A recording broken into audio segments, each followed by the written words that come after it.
The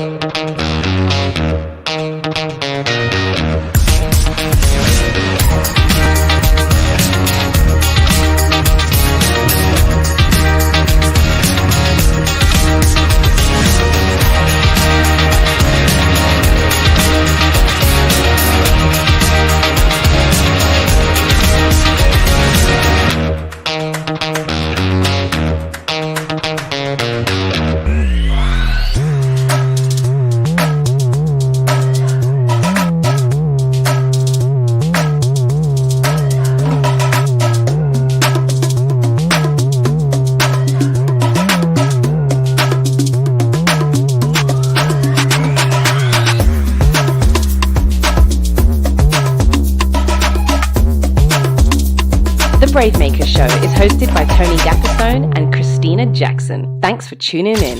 It's showtime.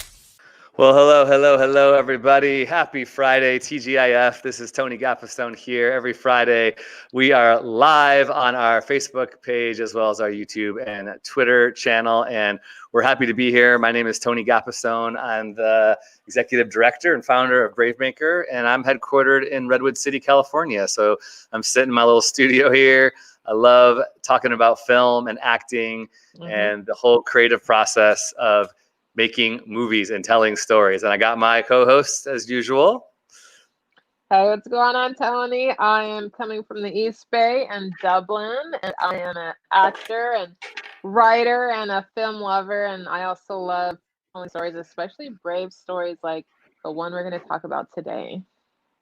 Before we get into Finding Yingying, which is our featured film, we have the director and producer with us. We always start our show every week with this one question, and we invite you to respond in the comments as well, is how are you braving your way this week? And we ask that question because we believe going after our goals takes intentionality, and every week we can do at least one little thing. So Christina, how have you been braving your way this week?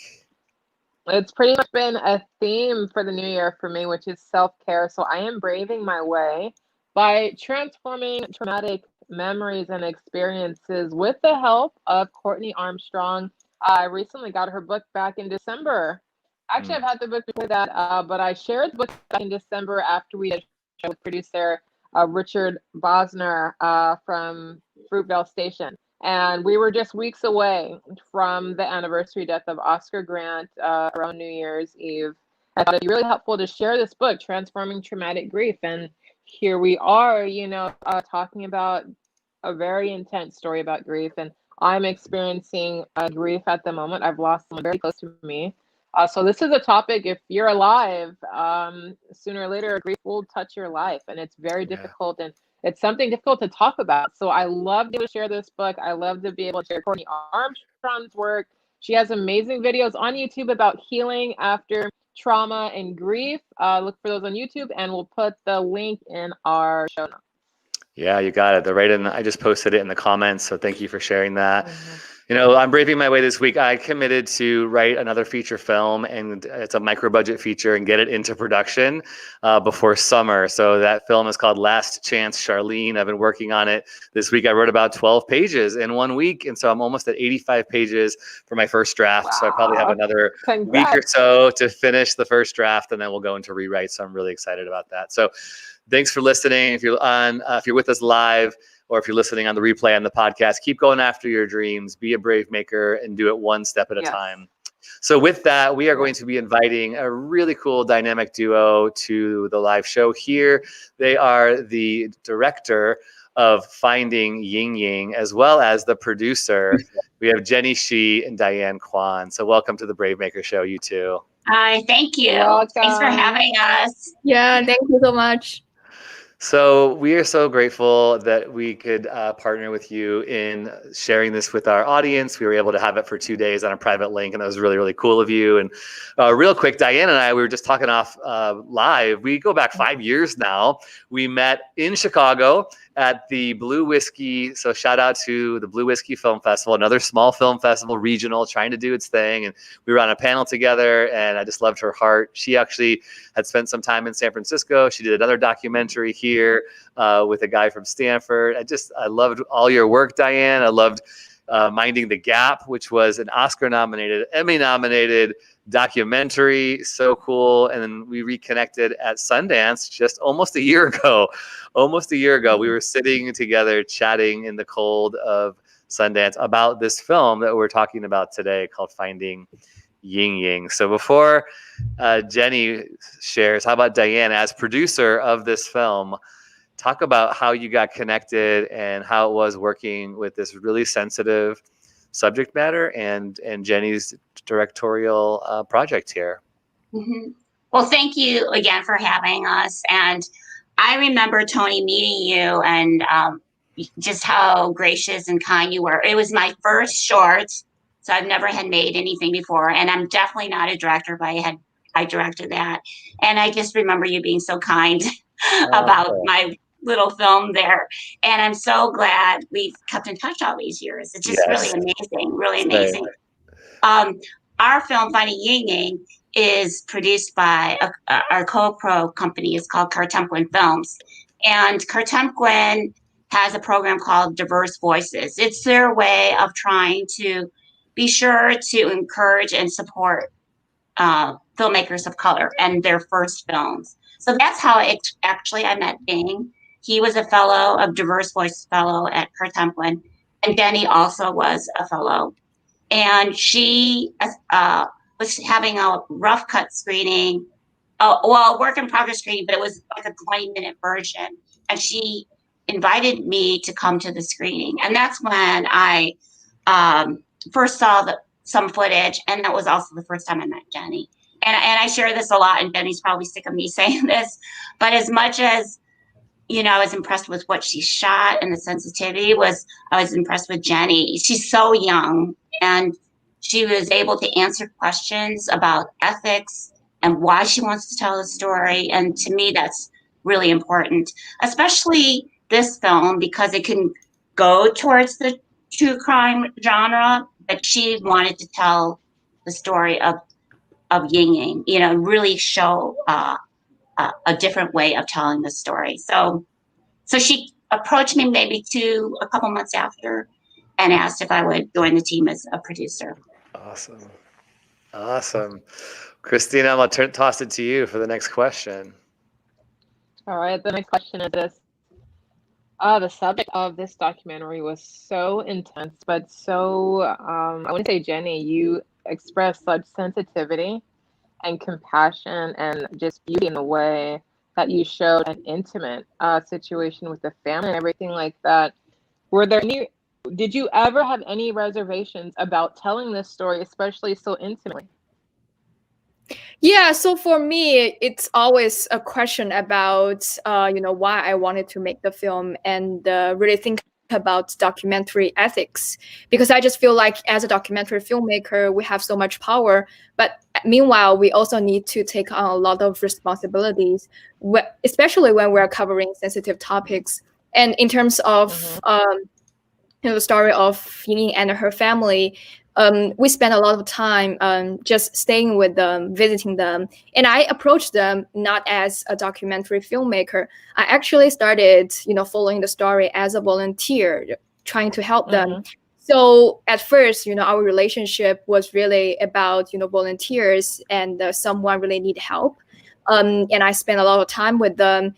And also, understand what their difficulties at that moment. So Yingying went missing in the summer of 2017. And at that time, I was still a student at Northwestern University.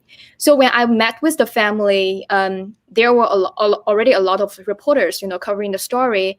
But I just feel like a lot of, coverage were really focused on the crime and also on the perpetrator. But just feel like, Yingying and her family stories, were really lost, in the whole situation. And the family, they had concern that, maybe, several weeks later or months later, people won't pay attention to them anymore.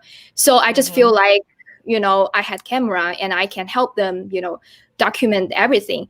And the family, they're actually, on board, for this. So from my perspective, when I was navigating or the ethical situations, it was very important that the participants of the film they really understand, what you are doing, and they were comfortable with you being there, filming them. And I think one of the strengths of the film is the intimacy I created with my lens, but with some sort of respect. So yeah. It Yes. was Oh, that's perfect. beautiful and heartbreaking, and I was there with you in the moment because of the way that you handled the camera. There was a moment when the family, when Yingying's mother came to the States, and I could see that, occasionally I would see you running up the stairs and some of your team, and I really appreciated that you allowed us to see you, and obviously then you inserted yourself into the story because you had also been a student who'd come to the States, and you had this cultural connection to Yingying and her family, which, Diane, it's not lost on me how similar this was to Bing inserting him into his documentary. So can you talk a little bit about that, about these creative choices? Because sometimes we have just a story that unfolds, but this time, as well as your other documentary, Diane, the person telling the story is also a part of it, which was just so beautiful and so creative to do. Yeah, I would say, and then Jenny can talk about how she came into it. In both cases, Mind the Gap and Funny Game, both did not intend to be in the film. Bing intent was not to be in it, Mind the Gap, and Denny as well. But the more we showed the film to others, the more it became so important. We saw how important it was to the audience with their question of who's telling the story and why are they telling the story? And in Denny, it really came up a lot in terms of, because the story is so sensitive and intimate, it was like, who is the person telling the story? And so Jenny can talk about then how we decided at least to try inserting her more. Yeah, so just like Diane said, actually I didn't want to be in the film at all at the beginning, and I didn't plan to do that because I studied journalism, and what I learned at school was being a fly on the wall, never be part of the story. Otherwise, you can't really tell a fair story. And I would say there were several moments that made us think about whether I should be in the film. One was at a work in progress screening where I showed a 20-minute short sample, and that was what I shot in the first several weeks when the family first arrived in the U.S. And there was nothing about Ying herself, nothing about me, in the film. It was just a story about a grieving family.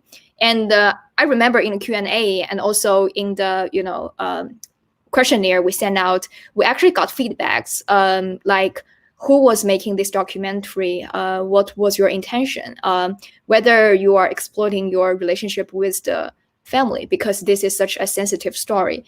So for me, that was the first time I just thought about, oh, maybe, I should review my, myself in the film. But I didn't really, started, making myself into the film at that moment. It was later in production. The more time I spent with the family, they got really familiar with me, and sometimes they would have many intimate conversations with me. And I just feel like these are very important scenes and emotions that we need to include in the film. And also, there's another perspective I want to bring into the film, which is a perspective of Chinese international students. So one of the reasons why I wanted to make the film was I resonated with Ying's experience a lot. We are around the same age. We had similar life experiences. We was born and raised in China, went to college in China, then came to the States to pursue our dreams. And in the film, we actually showed Ying's diaries, where she wrote about her experiences being in the US. And when I first read about that, I was totally blown away. Especially, the part she talked about how lonely she was, how homesick she was, but she was also very, optimistic about the future, and she wanted to, achieve something. That was something I put down in my own diary, exactly same thing.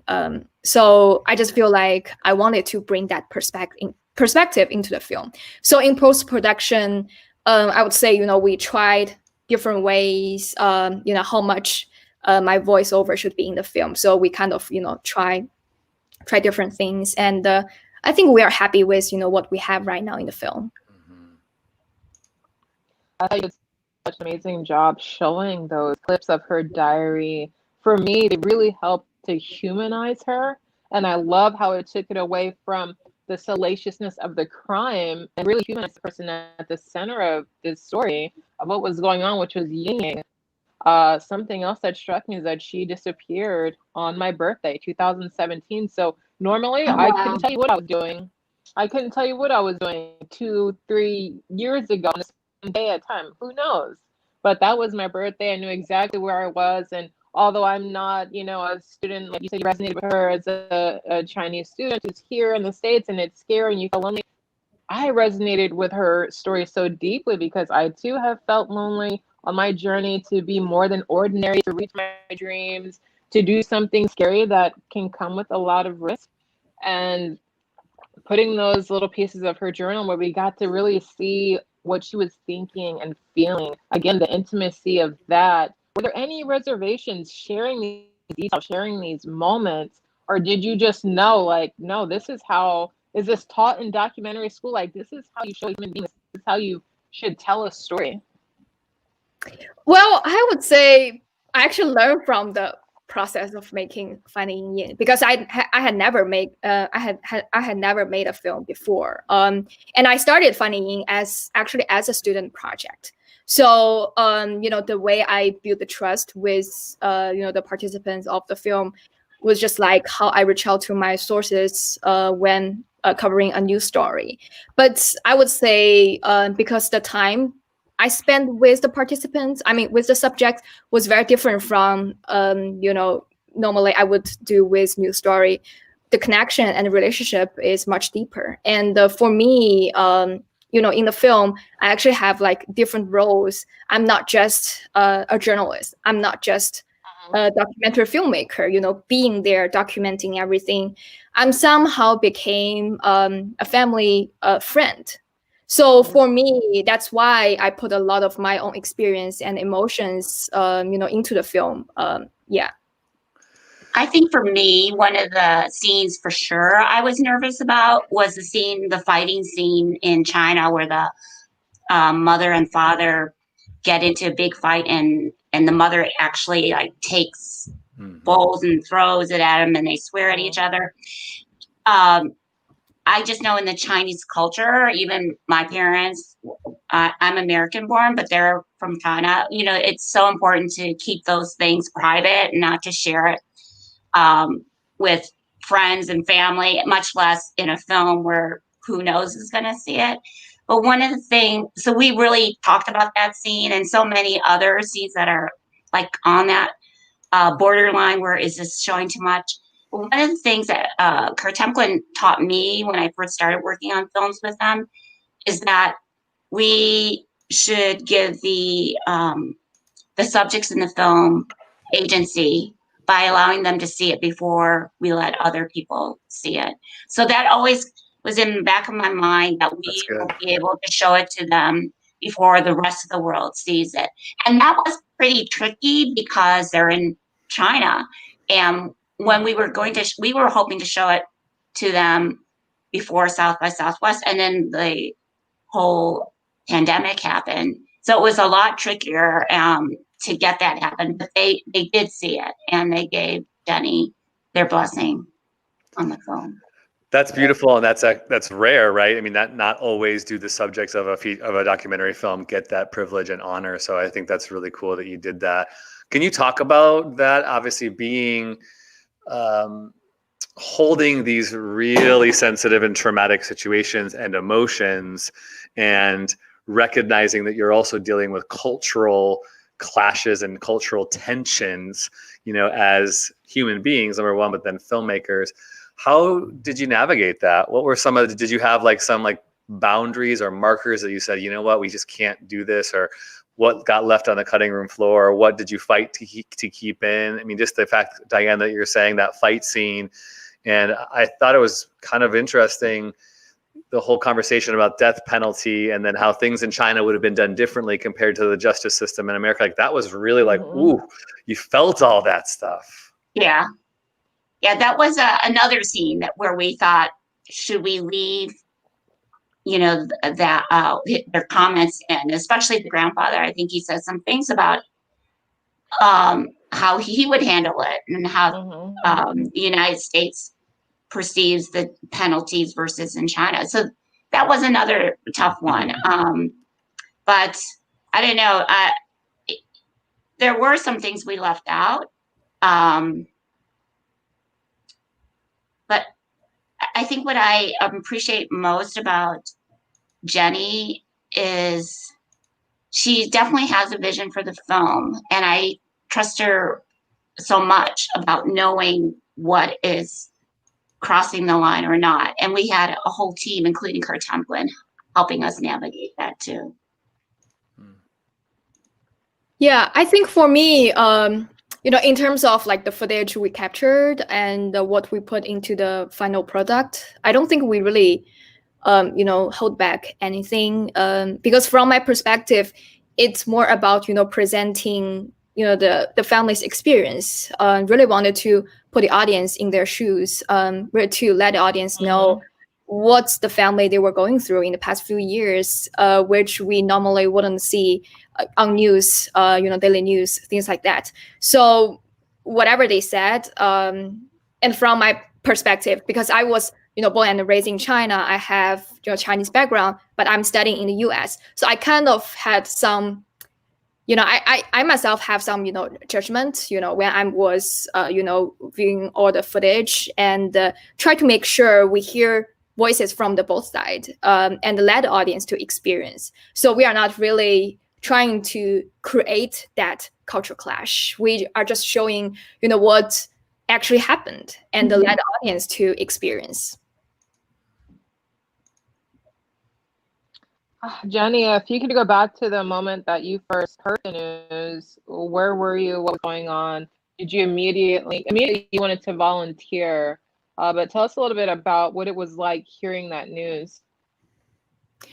I think that was, in the summer of 2017, I was still at school at Northwestern University, and I actually saw a message on my college alumni group chat on WeChat. That's a Chinese social media.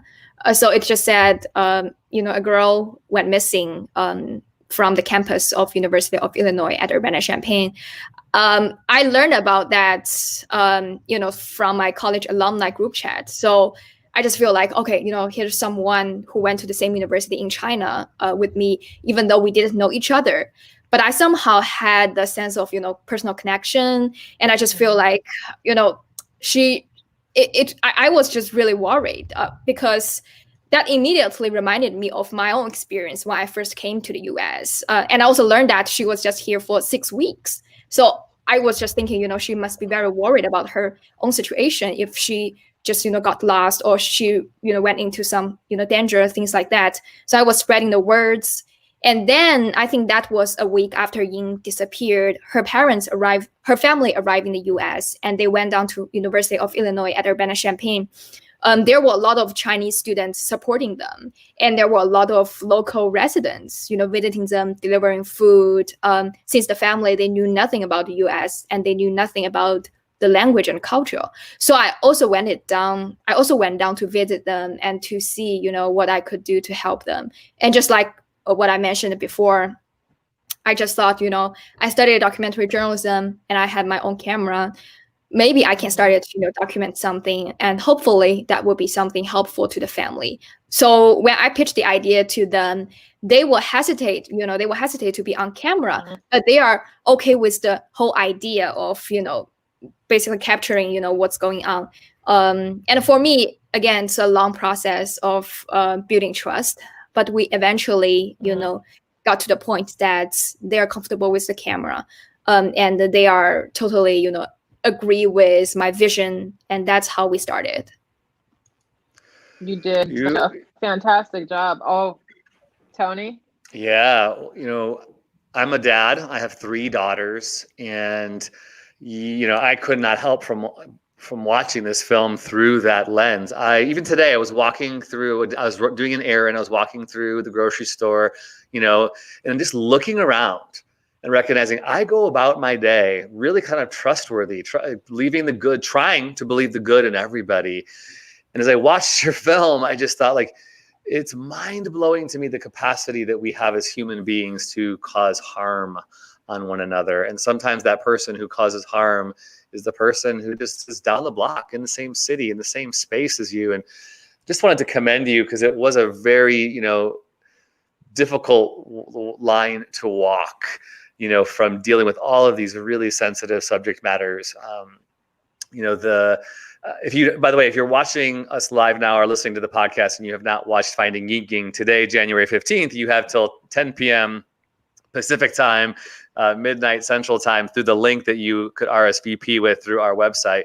DM me as soon as possible, and I'll happily share it with you so you can watch it by the end. But I was just so struck with the compassion and the need also to seek justice and to sit with people as they cry, like Yingying's mother at one of those press conferences. I just appreciated the freedom that she had to be who she needed to be and to emote in that moment. It really was something.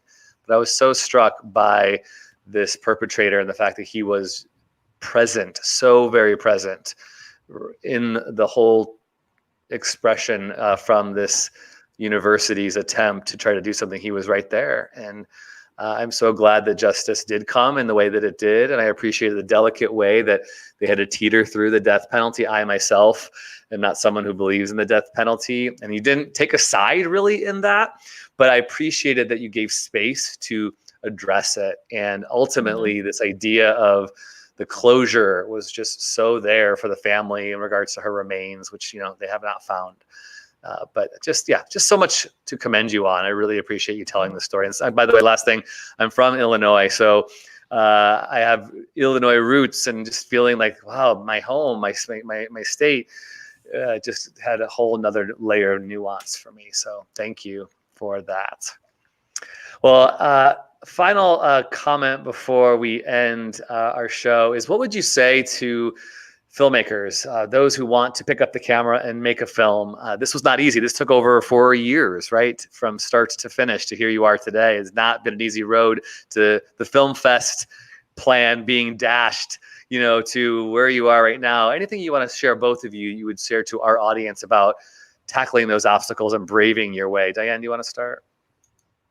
Well, I guess that you have to feel really passionate about the story that you're telling, that it is something you want to tell, because, to your point, it takes a long time and you have to have that commitment. And that's, so many people want to make a film or have an idea, but I don't think they necessarily know how much time it takes and work to get it done. So it needs to be a story that you care about, because it may take you 3 or 4 years before it's done. But it's so worth it. That's how I feel. I feel like it's so worth it if it's a story you care about, to just go out and start shooting it. Great. Jenny, what about you? I think I would say trust your instinct while being open-minded. I think that's the biggest thing I learned in the past several years as an emergent filmmakers. I am passionate about my story, but sometimes I just feel like I need to learn more from experienced filmmakers. But at the end of the day, this is your own story. This is a story you wanted to tell. It's, you to pick whatever advice and suggestions you got and tell your own story. Yeah. I love it. Yeah. So Diane, be committed, make sure this is the right story, and then go with your gut, your instincts. Instincts are so important. I think even with who you choose to partner yourself with, we talk about this a lot. Like, if you partner with the wrong people, it could really go downhill. So beautiful to see that you both were able to partner together, and it seems like both of your instincts drew you to one another. I love that. I would love to just, before we go into our last segment, there was this moment in the film. I hate asking filmmakers what their favorite moment is, so I'm not going to ask you, but I will share what my favorite moment is, because it's like having to pick your baby when you make a film, which is your favorite moment. But I think the moment that what was Yingying's boyfriend's name? I'm forgetting. Zilin was his name? Xiaolin. Xiaolin, yes. When he's walking by the dormitory and he is talking about where she lived, and a unique thing happens, and you got it on camera. I'd love to play this because it was incredible, and I was like, I couldn't believe you got it, and what a gift this was. So let me just play this. This is like a minute and a half here. 这个地方，然后喊他的名字。这些东西还是原来的样子，但是人都已经变了。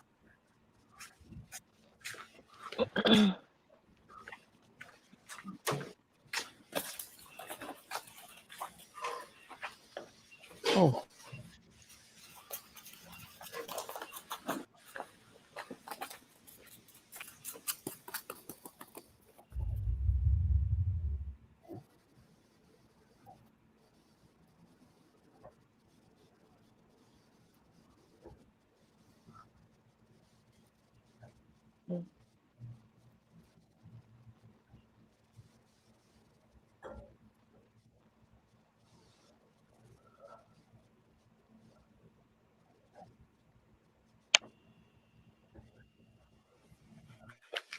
你看看这个。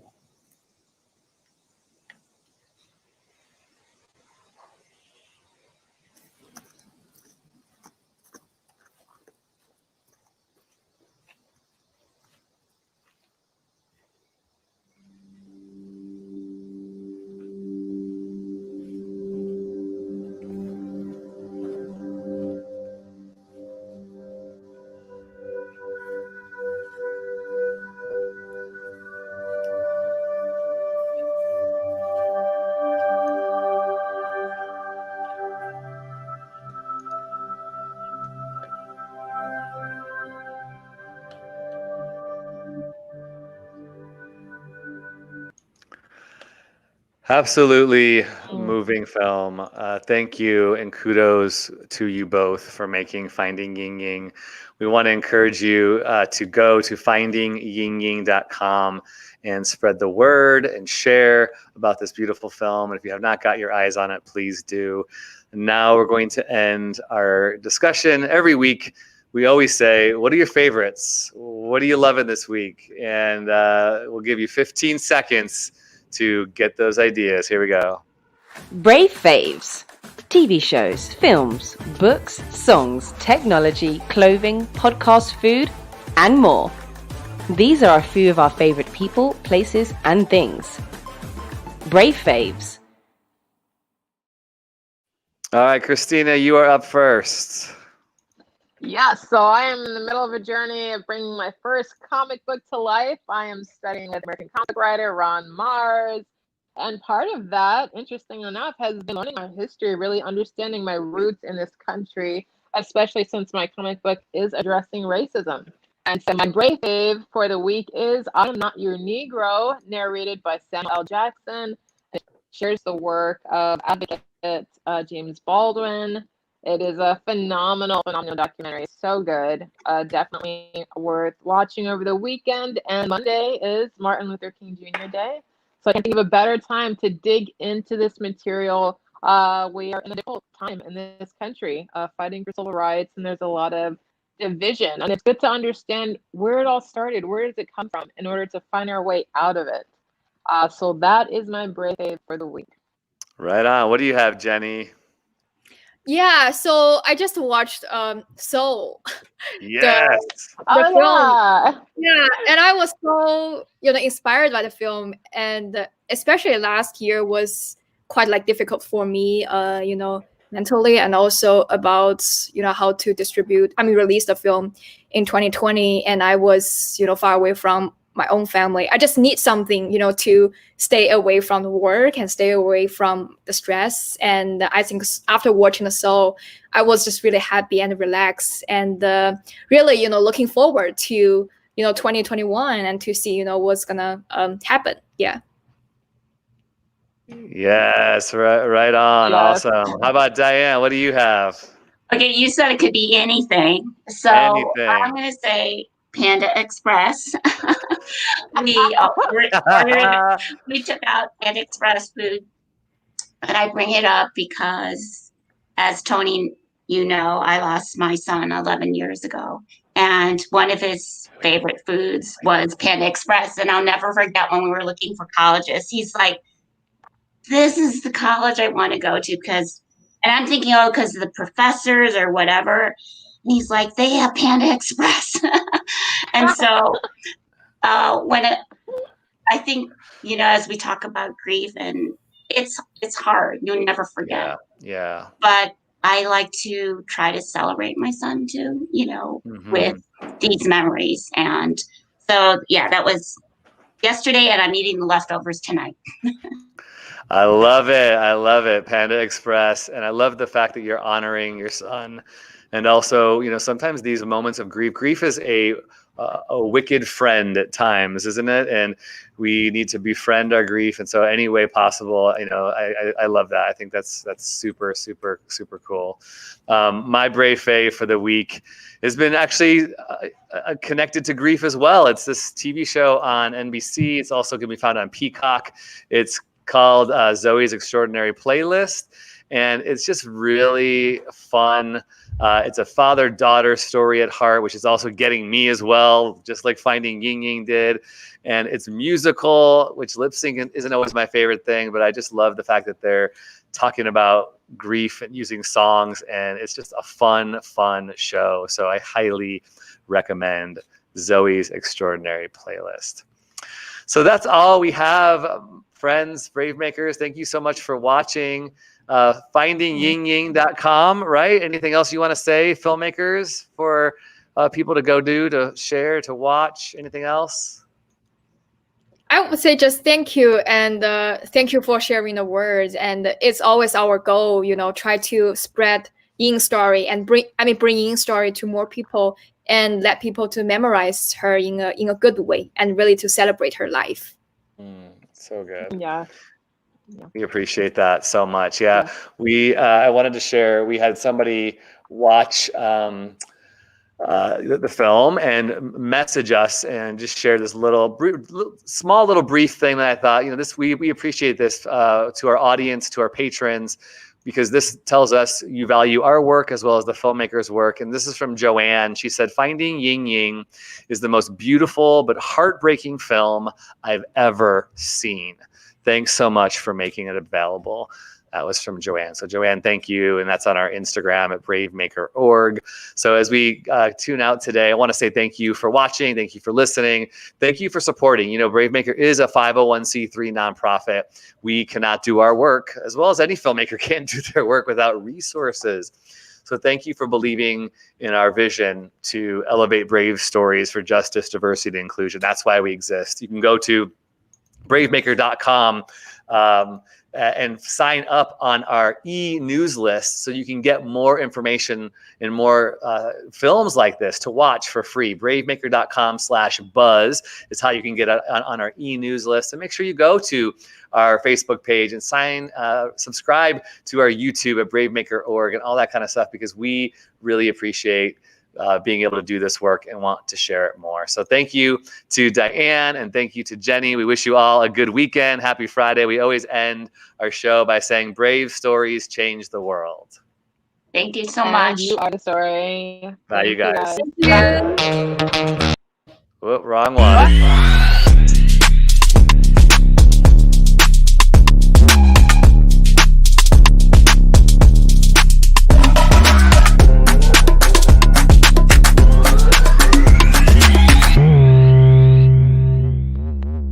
Follow us on Instagram, Twitter, YouTube, and Facebook at BraveMaker.org. Like, subscribe, and share. To become a monthly donor, text the word BraveMaker to 44321 or go to bravemaker.com/donate. Thanks for tuning in.